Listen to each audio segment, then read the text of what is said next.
खबर बलिया से है, जहां हज यात्रियों को लेकर लखनऊ के अमौसी एयरपोर्ट पर पहुंची सऊदी एयरलाइंस की फ्लाइट ने चिंगारी पर यूपी के हज कमेटी के अध्यक्ष एवं अल्पसंख्यक कल्याण राज्य मंत्री दानिश आजाद अंसारी आज यूपी के बलिया में बड़ा बयान दिए हैं। उन्होंने कहा कि हज कमेटी और केंद्र सरकार की मॉनिटरी वेलफेयर डिपार्टमेंट व भारत सरकार का केंद्रीय अल्पसंख्यक मंत्रालय लगातार सऊदी अरेबिया एयरलाइंस और सऊदी अरेबिया गवर्नमेंट से हज यात्रियों को सुरक्षित लाने के लिए लगातार संपर्क में है।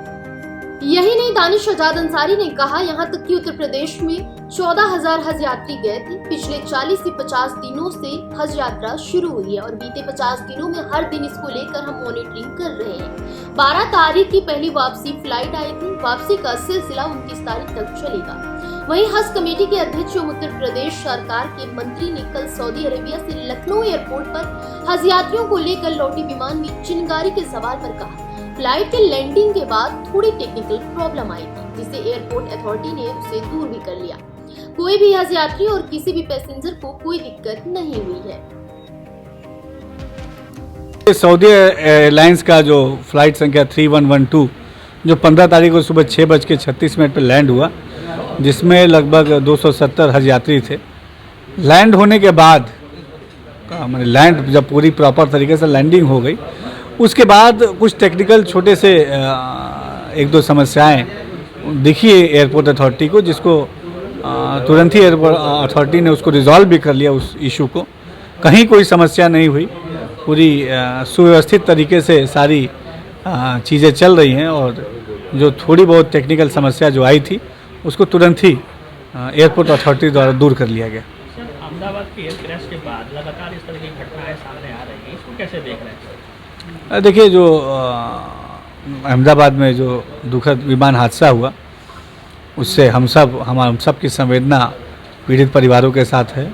और आप सब ने देखा कि हमारे देश के प्रधानमंत्री नरेंद्र मोदी जी भी वहाँ पहुँचे, वो घटनास्थल पे भी पहुँचे, अस्पताल भी पहुँचे और तुरंत जो भी एक्शन अहमदाबाद के उस विमान दुर्घटना में लिया जाना चाहिए था, हमारे प्रशासन द्वारा लिया गया है। और सुरक्षित यात्रा मुहैया कराना हमारे यात्रियों को जो फ़्लाइट से चल रहे हैं, एयर ट्रैवल कर रहे हैं, ये जिम्मेदारी के साथ इन चीज़ों को हम सब पूरा कर रहे हैं।